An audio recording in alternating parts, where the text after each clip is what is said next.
On a vu une maladie inflammatoire du nourrisson et du petit enfant. Et maintenant, on va traiter le rhumatisme articulaire aigu. Il faut dire que le rhumatisme articulaire aigu est très peu débattu actuellement en milieu pédiatrique. Peut-être qu'on a oublié le rhumatisme articulaire aigu, alors que c'est une pathologie qui pose encore des problèmes. Et il y a d'autres problèmes qui surgissent avec le temps. Alors, qu'est-ce que c'est que le rhumatisme articulaire aigu? Tout le monde le connaît.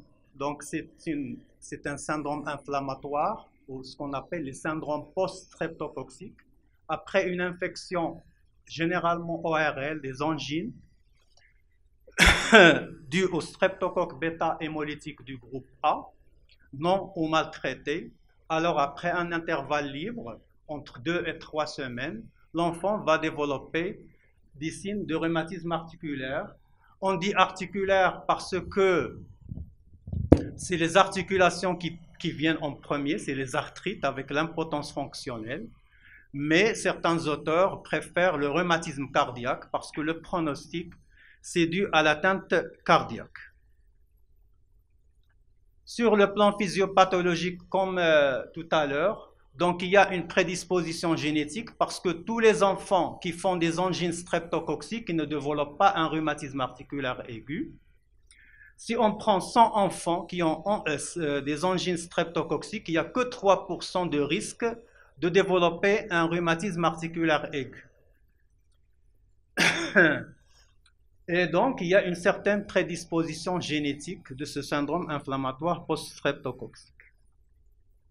Alors, actuellement, toujours, le rhumatisme articulaire aigu ne sévit que dans les pays en voie de développement, comme le Maroc. Et concernant l'incidence hospitalière, à l'hôpital d'enfants, on a noté une nette diminution des hospitalisations pour rhumatisme articulaire aigu. Donc, on a une nette diminution de l'incidence du rhumatisme articulaire aigu. On part de 4 à 5 % par rapport à l'ensemble des hospitalisations, à moins de 0,5% actuellement.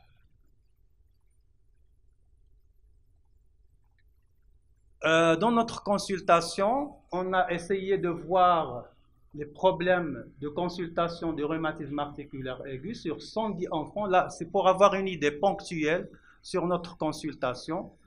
Il faut dire que près de la moitié des enfants qui sont adressés pour suspicion de rhumatisme articulaire aigu, c'est des enfants qui ont des arthralgies et qui ont des ASLO positifs. Mais lorsqu'on fait l'examen globalement, et on voit l'AVS et le reste du syndrome inflammatoire, il n'y a pas de syndrome inflammatoire. Donc, près de la moitié des enfants, ce ne sont pas des rhumatismes articulaires aigus. Et malheureusement, parfois, ces enfants, ils sont déjà traités pendant 4 ou 5 ans par l'extensiline, par la pénicilline retard. Donc, on a un excès de diagnostic de rhumatisme articulaire aigu. Il y a beaucoup d'enfants qui sont considérés comme RAA, alors qu'il n'y a que le taux des ASLO qui est positif. Alors, les signes cliniques, tout le monde connaît. Donc, si on veut résumer, vous avez la fièvre, les signes généraux, et l'arthrite des grosses articulations, c'est classique, qui est fugace et migratrice. Parfois, on a des arthralgies à la place des arthrites. Concernant les autres, pour l'atteinte cardiaque, il varie entre 30 à 50% selon les séries, en fonction est-ce qu'on a de la cardiologie ou pas. Et l'atteinte cardiaque, ce qu'on appelle la cardite rhumatismale, bien sûr c'est à la phase aiguë de rhumatisme articulaire aigu. Donc l'atteinte mitrale, la valve mitrale, c'est surtout les insuffisances. Un enfant qui a un rhumatisme articulaire en poussée, il ne fait pas de rétrécissement. Si vous trouvez un rétrécissement mitral, c'est que c'est un enfant qui a déjà des antécédents lourds de RAA et qui a développé par la suite un rétrécissement mitral. Donc c'est surtout les fuites, la fuite mitrale, la fuite aortique en premier.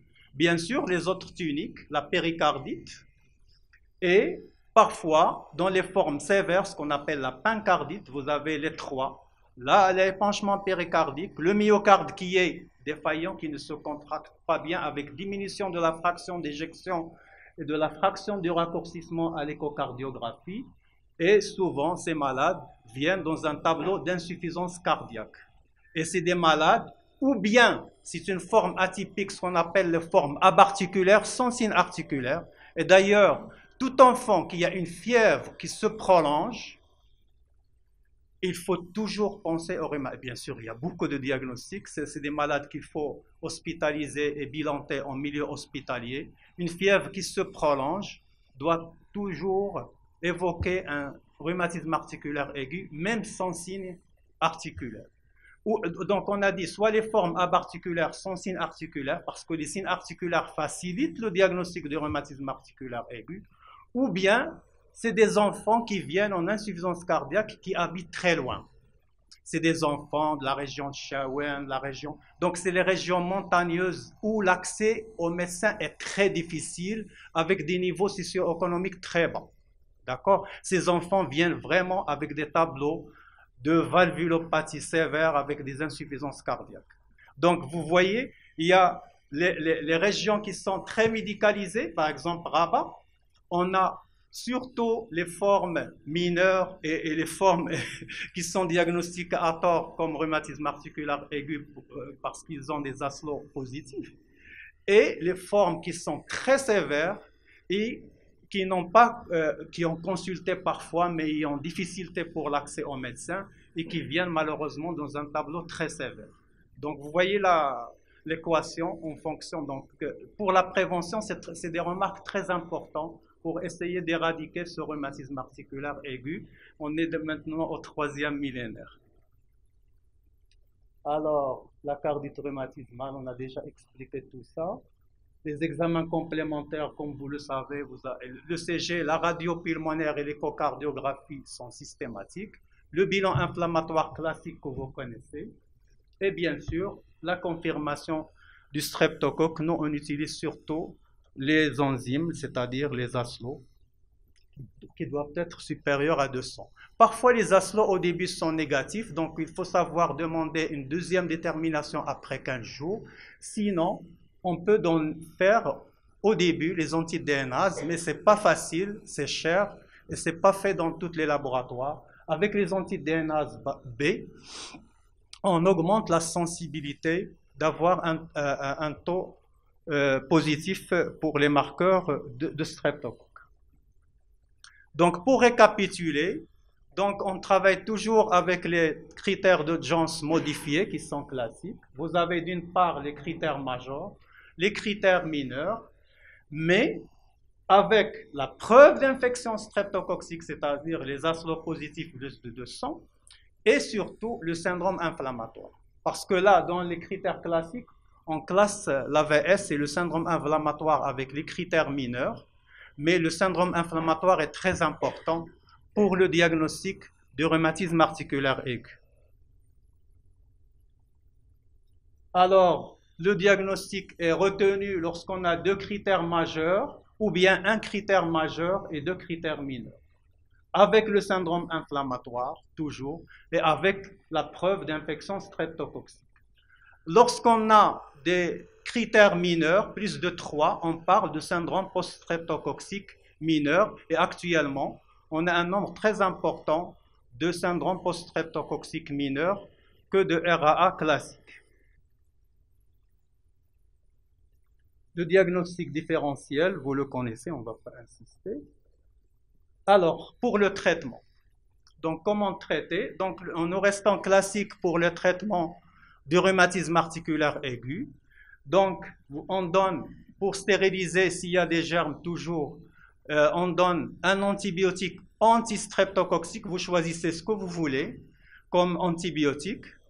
Donc, un antibiotique anti-streptococcique. Heureusement que le streptocoque, il est sensible, donc il n'y a pas de résistance pour ce germe.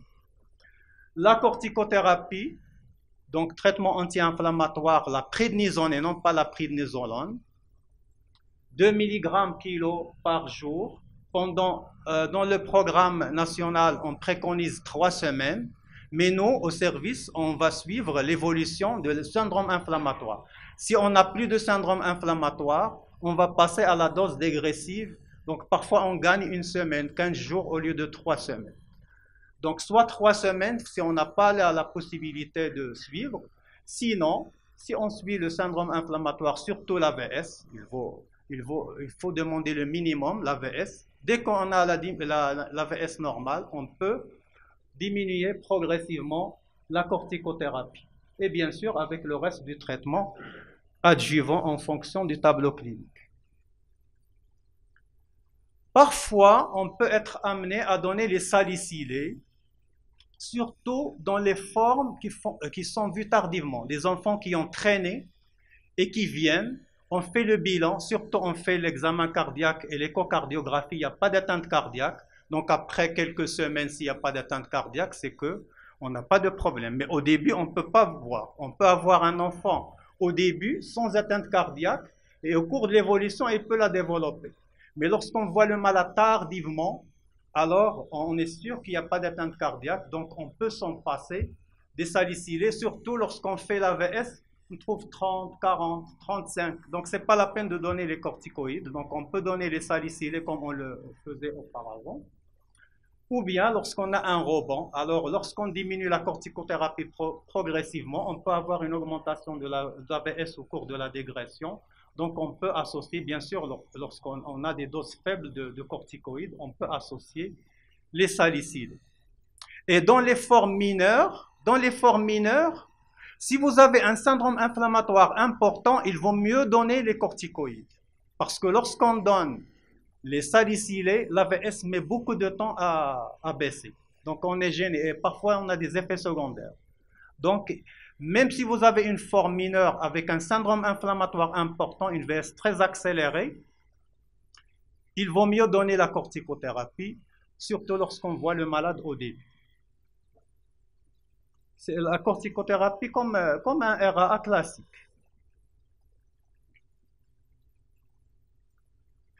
Pour le traitement d'entretien, donc la corticothérapie dégressive, s'il n'y a pas d'atteinte cardiaque, c'est à peu près en moyenne 6 semaines de dégression, donc progressivement.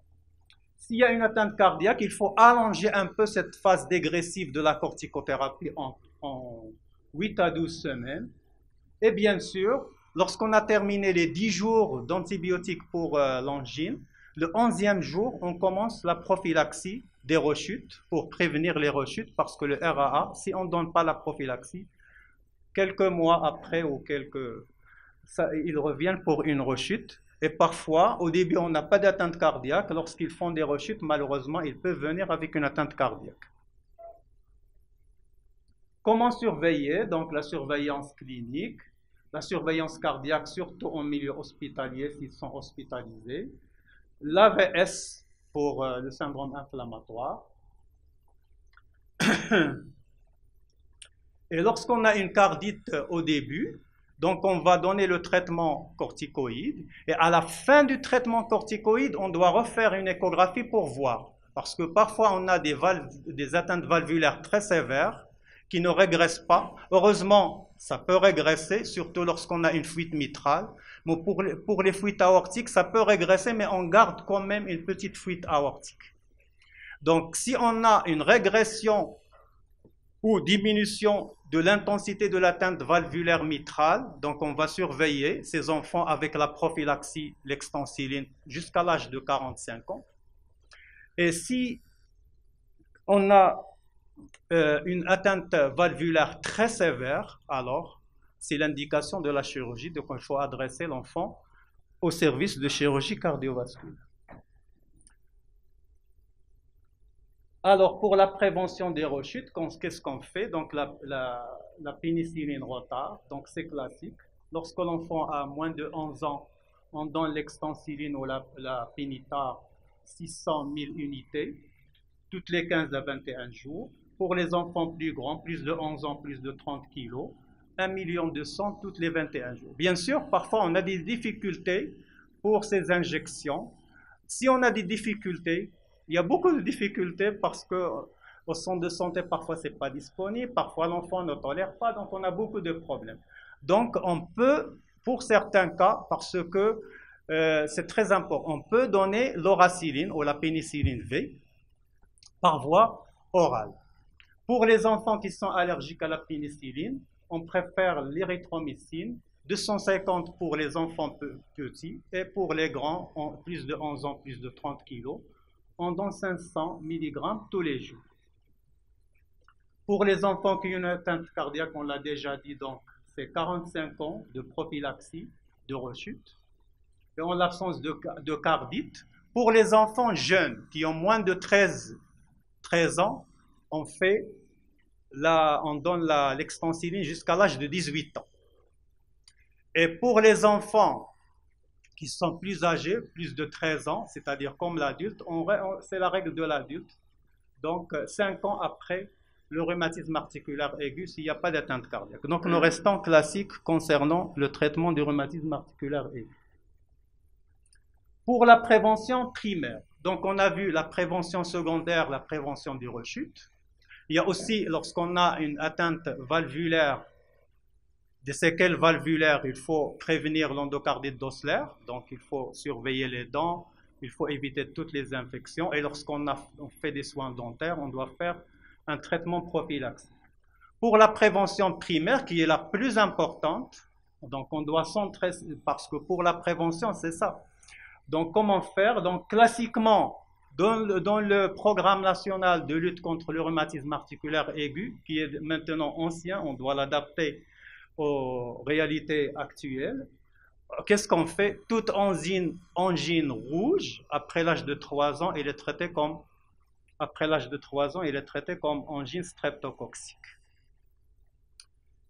Mais le protocole avec les bandelettes réactives permet aussi de réduire la prescription d'antibiotiques en cas d'angine. Ça peut être des angines virales ou autres. Donc, on peut utiliser les bandelettes. L'amygdalectomie, lorsqu'elle est indiquée. Donc, il faut connaître les indications de l'amygdalectomie avant d'adresser ces enfants parce que ce n'est pas toujours bénéfique pour les enfants. Donc, il faut connaître l'indication de l'amygdalectomie comme prévention primaire de rhumatisme articulaire aigu. Pour les bandelettes, alors une angine au-delà de 3 ans, donc on met la bandelette, si elle est positive, c'est-à-dire il y a un streptocoque, on donne le traitement antibiotique. Si elle est négative, il faut voir, est-ce qu'il y a des risques de rhumatisme articulaire, est-ce qu'il y a des antécédents de rhumatisme, est-ce qu'il y a dans la famille un rhumatisme articulaire aigu. Donc si on a des antécédents de risque de rhumatisme articulaire aigu, donc il vaut mieux faire une culture. Si elle est positive, donc on donne les antibiotiques. Si elle est négative, pas d'antibiotiques. Et s'il n'y a pas de facteur, donc si le test est négatif, est donné surtout les antipyrétiques sans antibiotiques. Donc ça permet de réduire la prescription des antibiotiques avec ce protocole actuel. Donc en conclusion, le rhumatisme articulaire aigu reste assez fréquent, mais ça dépend des régions. Dans les régions qui sont médicalisées, avec l'accès facile et le niveau socio-économique qui s'améliore d'ailleurs dans les grandes villes, donc on a noté une nette diminution avec l'apparition plus importante de formes mineures. Et il y a beaucoup d'enfants qui sont considérés comme RAA avec tout simplement un taux des ASLO positif alors qu'il n'y a pas de syndrome inflammatoire. Un taux positif des ASLO. Donc, ça veut dire que si on améliore l'accès aux soins et on améliore les conditions d'habitat et les conditions socio-économiques, on peut éradiquer de façon indirecte le rhumatisme articulaire aigu. L'échocardiographie doit être faite systématique pour dépister la cardite qui fait le pronostic du rhumatisme articulaire aigu. La prise en charge doit être précoce et adéquate, avec un traitement facile et bien codifié, surtout centré sur la corticothérapie, l'antibiothérapie d'attaque et l'antibiothérapie de prophylaxie secondaire. Et il faut actualiser le programme de lutte contre le rhumatisme articulaire aigu, parce que le Maroc, avec les moyens actuels, avec le développement qu'on a, c'est paradoxal, on ne doit pas avoir ces formes sévères qui viennent de loin malheureusement, avec des tableaux d'insuffisance cardiaque, avec des atteintes valvulaires, Et c'est des enfants qui sont pauvres et la chirurgie, elle est très coûteuse. Un enfant qui a pour un remplacement ou une plastie mitrale, ça demande des millions. Et donc, ce n'est pas toujours accessible. C'est vrai maintenant avec le RAMED, ça nous a facilité la tâche, mais quand même, c'est des malades qui sont très lourds et qu'on voit tous les jours actuellement, bien sûr avec une incidence moindre, mais on a toujours des valvulopathies sévères au Maroc. Donc, le but ultime, c'est d'éradiquer le rhumatisme articulaire aigu. Il faut juste s'asseoir et réfléchir pour un nouveau programme de lutte contre le rhumatisme articulaire aigu. Je vous remercie. Merci, professeur Ntahila, pour ce topo encore une fois clair et très pratique. Et il faut dire que c'est Ntahila est notre référence en cardiologie pédiatrique à l'hôpital et je tiens à le remercier pour tous les efforts qu'il déploie pour nos petits enfants cardiaques. Alors on a une vingtaine de minutes pour peut-être poser des questions et ou faire des commentaires concernant ces deux thématiques.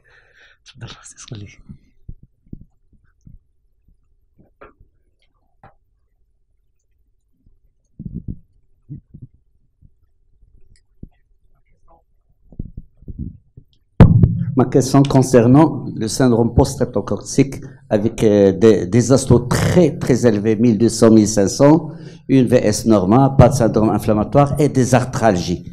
Et malheureusement, des gens qui habitent loin des grandes villes. Donc on va le laisser dans la nature, on va rien donner. Comment on va surveiller quelqu'un qui est très loin d'une grande ville? Y a-t-il une chimioprophylaxie? Quelle conduite à tenir devant ces cas? Et c'est très fréquent. Donc, on l'a déjà dit, lorsque on n'a pas de syndrome inflammatoire, on a de simples arthralgies avec des angines, il faut juste, lorsqu'on fait l'interrogatoire, on trouve souvent que l'angine, elle est maltraitée. Et actuellement, ce qu'on fait dans notre consultation, c'est que les angines, on les traite pendant 10 jours avec une bonne dose, une dose correcte d'un antibiotique antistreptococcique. Mais il ne faut pas le mettre sous extensiline. Et il faut sensibiliser la famille. Parfois, lorsque le malade habite très loin et l'accès est difficile, moi je lui donne l'ordonnance. Si vous avez, la mère connaît l'angine. Là, elle sait que son enfant a une angine. Mais parfois, il y a des enfants qui ont des angines avec une fièvre qui n'est pas très élevée. C'est un tableau. L'enfant, il est un peu fatigué, il n'arrive pas à aller à l'école. Et c'est ça le problème. Donc, moi, je sensibilise les parents. Je leur dis, si l'enfant est un peu fébrile, il est fatigué, il faut consulter au centre de santé le plus proche et ils peuvent donner un traitement antibiotique. Et parfois, je leur donne l'ordonnance de traitement sans, mais avec un traitement complet 10 jours. Parce qu'actuellement, on a tendance à donner 6 jours, 7 jours, 8 jours. Il vaut mieux donner 10 jours de traitement. Et parfois, on donne l'amoxicilline, les antibiotiques qu'on donne habituellement, ça ne marche pas. Il faut savoir que parfois on a des germes à côté du streptocoque au niveau de la gorge, surtout des germes sécréteurs de bêta-lactamase qui peuvent empêcher l'extensiline et la pénicilline ou la pénicilline V ou la pénicilline A d'agir. Donc il faut savoir donner une amoxicilline protégée pour essayer de combler à ce problème.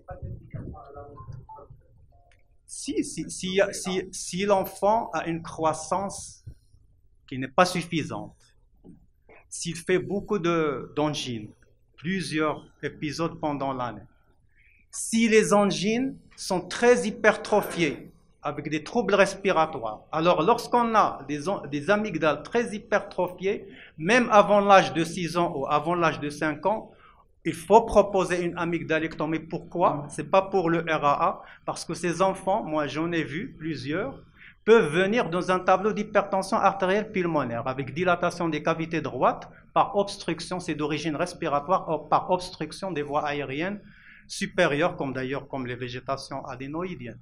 Donc, il faut faire une amygdalectomie.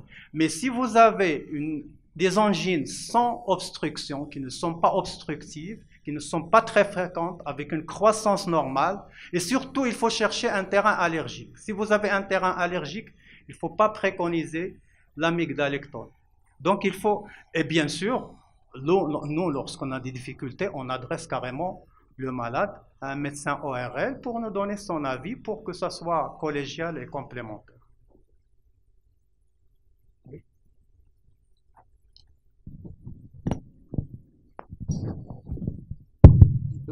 Je peux.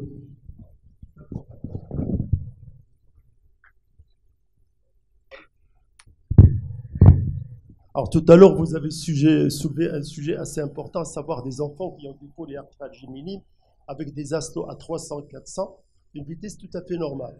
Alors personnellement, j'adopte l'attitude de wait-and-see, l'attitude de Vermelin. Mais je connais des confrères qui donnent l'extensiline 3, 6 mois, 8 mois, jusqu'à 1 an. Alors, je pense qu'il est temps d'adopter une attitude commune pour tout le monde pour qu'il n'y ait pas de dérapage. Bon, c'est une taille, je pense que pour la VS, ça on l'a toujours appris, il n'y a pas de RAA avec une VS à moins de 50. Voilà. Donc juste peut-être pour rebondir sur le... Oui. Il y a des équipes qui considèrent même avant moins de 50. Mais dans notre pratique courante, lorsqu'on voit le malade au début, le syndrome inflammatoire, il est franc. Bien sûr, si on a des problèmes avec l'AVS en milieu hospitalier, on a la main facile, on peut voir les autres critères. La CRP, le fibrinogène, l'hyperleucocytose à prédominance neutrophile. Donc, il faut voir globalement. Lorsqu'on a un syndrome inflammatoire, donc, et bien sûr avec les autres critères, on traite comme rhumatisme articulaire aigu. Mais c'est une question difficile. Mais nous, on ne considère le RAA qu'au-delà de 50 à 60 lorsqu'on voit le malade au début. Bien sûr, lorsqu'on voit le malade tardivement, le RAA, l'AVS, sans traitement, il va diminuer. Mais ça peut donner des dégâts cardiaques importants. S'il vous plaît. Pardon, madame. S'il vous plaît. Je veux poser une question. Moi. Tout d'abord, merci infiniment notre maître et professeur Mtahila. J'ai deux petites questions. Est-ce qu'il y a une valeur significative qui aide au diagnostic pour la valeur des aslos, entre 400 et 1000 par exemple, avec des VS à la limite des arthralgies? Donc c'est la même question de tout à l'heure. Oui. Donc si on n'a pas de syndrome inflammatoire avec un taux des aslos positif et on n'a pas les autres critères, les critères suffisamment, donc il ne faut pas les considérer comme rhumatisme articulaire aigu. Quelle que soit la valeur des aslos. Ça n'a rien à voir, la valeur des aslos, ça n'a rien, ça n'a pas une valeur péjorative. C'est une réponse. D'accord. Deuxième question, s'il vous plaît.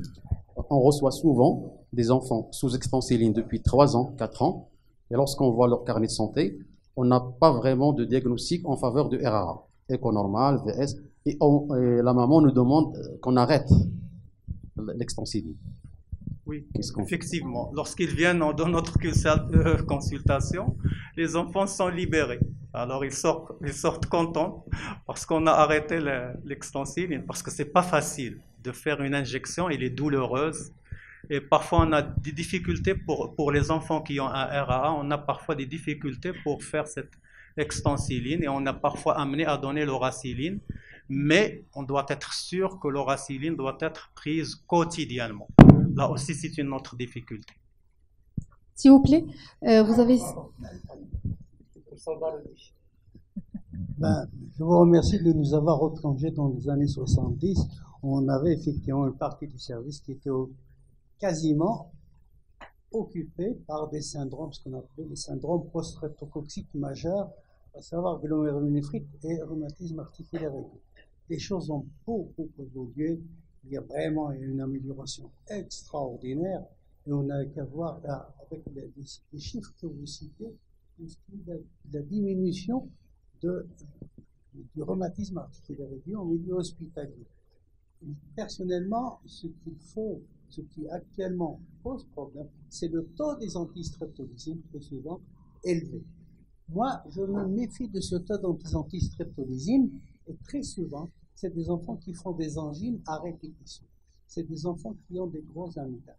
Mais avant de dire qu'il ne s'agit pas de rhumatisme articulaire aigu. Et pour éviter qu'il ne refasse des angines, il faut traiter les caries. C'est très important. Très souvent, j'ai vu des enfants avec des amygdalectomies, avec des caries complètement qui font que c'est la source du problème. C'est la source du problème. Effectivement. Ça, Effectivement. Parfois, ils viennent avec des antistreptolésines élevées, des myalgies, un syndrome un peu bâtard, etc.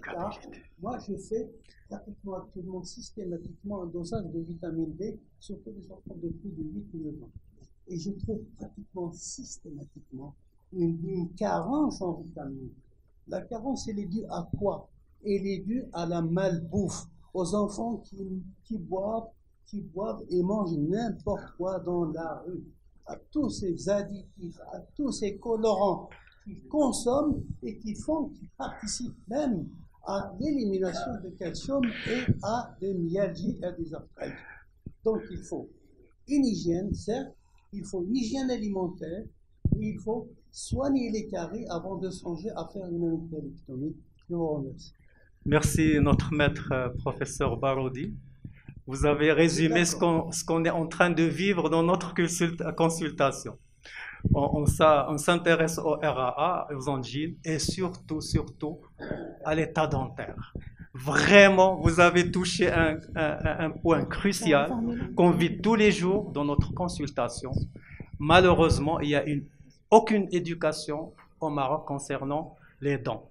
Et les dents, parfois on n'a pas de problème d'angine, et c'est les dents qui sont à l'origine du problème. Et encore, on a des cas d'endocardite, ce qu'on appelle l'endocardite primitive. Sans qu'il y ait de RAA, ils viennent des formes sévères d'insuffisance cardiaque avec endocardite primitive, sans aucun RAA, à cause des dents. Et vraiment, l'état dentaire, dans les consultations pédiatriques, il faut toujours examiner les dents et conseiller aux parents toutes les conditions d'hygiène pour prévenir les caries et les mauvais états dentaires qui sont très fréquents. Et l'alimentation aussi. Alors, moi, je pose toujours systématiquement l'interrogatoire concernant l'alimentation, parce que c'est des enfants qui ils viennent pour RA, ils sont fatigués, ils sont maigrichons, parfois ils disent qu'ils ont une carence, toutes les mères ils disent qu'il y a une carence martiale, tout le monde. Alors lorsque tu fais l'interrogatoire, on trouve que l'alimentation vraiment, ce que vous dites, toute l'alimentation qui n'est pas vraiment, donc il faut éviter, il faut avoir une alimentation bio correcte, il faut éviter tous les colorants, tout ce qui est industrialisé en général et n'est pas bénéfique pour la croissance et le bon état de santé des enfants. Je vous remercie infiniment parce que c'est des choses quotidiennes qu'on vit. Donc la question par rapport, vous avez parlé de formes mineures. Donc devant ces formes mineures, vous préconisez quand même une antibioprophylaxie ou non? C'est pas là. Non? Alors, parce qu'actuellement, on a une progression importante des formes mineures, donc on les considère comme un RAA. Donc on donne, surtout lorsqu'on a un syndrome. Si le syndrome inflammatoire n'est pas important, on a vu les malades tardivement, on fait l'échocardiographie, il n'y a pas d'atteinte cardiaque, on peut donner les salicylés, mais au début, on donne les corticoïdes. Et après, on les considère comme RAA, mais pour la durée de la prophylaxie, en général, ce n'est pas la même durée. On peut donner une durée moindre, c'est entre 2 à 5 ans. 2 minimum, maximum 5 ans, quel que soit l'âge. C'était la même question en rapport avec la prophylaxie secondaire pour le syndrome streptococcique mineur. Merci. C'est là par rapport à la maladie de Kawasaki. Enfin, vous avez bien dit, toute éruption fébrile est un Kawasaki jusqu'à preuve du contraire, mais quand on a uniquement de la fièvre isolée qui est très prolongée, vous avez inclus l'exploration cardiaque dans les fièvres prolongées, c'est ça? Pour la fièvre isolée, là c'est une question. On peut avoir, nous on a à peu près de 300 cas de syndrome de maladie de Kawasaki. On a à peu près 3 cas de Kawasaki avec une fièvre isolée.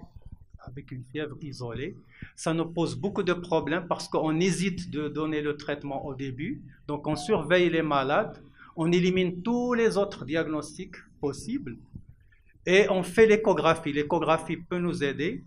L'échographie cardiaque pour des petites lésions au début, parce que l'intérêt c'est de faire le diagnostic pendant les 10 premiers jours. Alors pendant les 10 premiers jours, c'est pas tout, sauf dans les formes sévères. Dans les formes sévères, on peut avoir un début d'anévrisme, mais on peut avoir l'épaississement des petits signes, on peut avoir les autres lésions qu'on peut avoir à la phase aiguë, la péricardite, la myocardite, la fuite mitrale ou la fuite aortique minime. Donc lorsqu'on a des stigmates à l'échocardiographie, on les considère comme une maladie de Kawasaki. Il y a aussi lorsqu'on a des douleurs abdominales, des signes digestifs, on fait l'échographie et l'hydrocholécyste. Vous avez vu 5% de notre série, mais ça facilite un peu, ça ne fait pas partie des critères, mais c'est un signe très important pour le diagnostic de maladie de Kawasaki. Donc on peut avoir une fièvre isolée avec une maladie de Kawasaki. C'est rare, mais ça existe. Lorsqu'on a fait tout le bilan étiologique, on peut donner le traitement.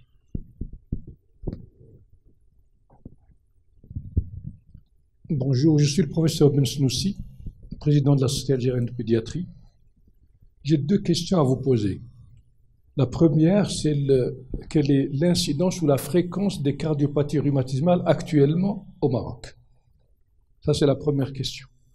La deuxième question, nous savons que le rhumatisme articulaire aigu est un indicateur de développement. C'est-à-dire que lorsque vous avez les conditions socio-économiques qui s'améliorent, vous avez disparition de la maladie, puisque le rhumatisme articulaire aigu a disparu des pays occidentaux avant l'ère des antibiotiques. Ensuite, il y a eu, avec le nouveau schéma qui a été appliqué au Costa Rica, le Costa Rica se disant qu'il ne pouvait pas améliorer les conditions socio-économiques, ils se sont dit qu'ils allaient essayer de traiter avec l'extensiline. Et on a fait la preuve que l'usage de l'extensiline était meilleur que l'usage de la pénicilline ou de l'amoxicilline dans le traitement des angines. Et ils ont comme ça pu éradiquer le rhumatisme articulaire aigu. Donc, la deuxième question, comment se fait la deuxième question, puisqu'il y a, c'est les conditions socio-économiques et c'est là où vous avez une densité de population qui est importante, c'est là où vous avez le rhumatisme articulaire aigu. Visiblement, au Maroc, vous dites que dans les villes, il y en a moins, alors que normalement, on aurait dû trouver plus, mais pas au niveau des campagnes parce qu'il n'y a pas de promiscuité. Et là, vous dites que dans les régions éloignées, vous avez plus de RAA. Donc, c'est ça qui me dérange un peu. Je ne sais pas si vous pouvez m'expliquer tout ça. Oui. Merci beaucoup. Alors, pour l'incidence, malheureusement, on n'a pas d'études fiables actuellement pour avoir l'incidence au Maroc. En plus, la deuxième difficulté pour reconnaître cette incidence, c'est que dans les centres de santé, parce que j'ai beaucoup de malades qui viennent soit des centres de santé, soit des confrères libéraux, on voit que le diagnostic de RAA est posé par excès. Vous voyez que près de la moitié des enfants, ce ne sont pas des rhumatismes articulaires aigus. Donc si vous prenez l'épidémiologie actuelle du ministère de la Santé publique, il est un peu surestimé. Donc les chiffres qu'ils ont, c'est pas sûr. Donc presque la moitié de ces enfants qui sont considérés par le ministère de Santé publique comme RAA, ils ne sont pas des RAA, des vrais rhumatismes articulaires aigus. Concernant les villes, dans les villes où il y a beaucoup de précarité, beaucoup de bidonvilles, surtout dans les pourtours des villes. D'ailleurs, on avait fait, il y a une dizaine d'années, une étude sur l'incidence de rhumatisme articulaire aigu dans toutes les villes marocaines.